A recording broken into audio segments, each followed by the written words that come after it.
10 రోజుల విదేశాల పర్యటన కోసం ముఖ్యమంత్రి రేవంత్ రెడ్డి బయలుదేరారు. సిడబ్ల్యూసీ సమావేశం కోసం ఢిల్లీ వెళ్లిన సీఎం అర్ధరాత్రి తర్వాత అక్కడి నుంచే విదేశాలకు బయలుదేరారు. ఈ నెల 30 వరకు బ్రిటన్, అమెరికాల్లో సీఎం బృందం పర్యటించనుంది. 2 దేశాల్లోని వివిధ విశ్వవిద్యాలయాలను సందర్శించి రాష్ట్రంలో ఉన్నత విద్య, క్రీడల అభివృద్ధిపై చర్చించనున్నారు. CM Revanth Reddy UK, US పర్యటనకు వెళ్లారు. కాంగ్రెస్ వర్కింగ్ కమిటీ సమావేశం కోసం ఢిల్లీ వెళ్లిన ముఖ్యమంత్రి అక్కడి నుంచి రాత్రి 12:30కు లండన్ వెళ్లారు. ఈ నెల 30 వరకు యూకే, అమెరికాలో సీఎం పర్యటించనున్నారు. 2 దేశాల్లోని పలు యూనివర్సిటీలను సందర్శించి అధికారులతో చర్చిస్తారు. లండన్లోని ఆక్స్ఫర్డ్ వర్సిటీలోని బ్లావట్నిక్ స్కూల్ ఆఫ్ గవర్నమెంట్ ను సీఎం సందర్శించనున్నారు. అక్కడి ఎమిరేట్స్ స్టేడియంలో ఫుట్బాల్ ప్రెజెంటేషన్లో పాల్గొనున్నారు.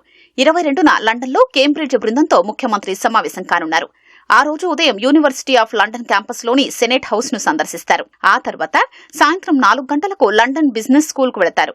ఈ నెల 23న లండన్ నుంచి అమెరికాలోని బోస్టన్ కు బయలుదేరతారు. ఈ నెల 24న బోస్టన్లోని ప్రఖ్యాత హార్వర్డ్ యూనివర్సిటీ క్యాంపస్ ను సందర్శిస్తారు. అనంతరం సాయంత్రం ఎంఐటి క్యాంపస్ కు వెళతారు. ఈ నెల 25న ఉదయం బోస్టన్లోని నార్త్ ఈస్టర్న్ క్యాంపస్ ను సందర్శిస్తారు.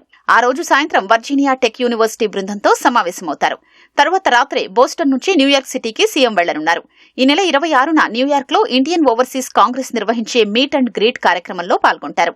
ఈ నెల 29న న్యూయార్క్ నుంచి బయలుదేరి 30న హైదరాబాద్ కు చేరుకుంటారు.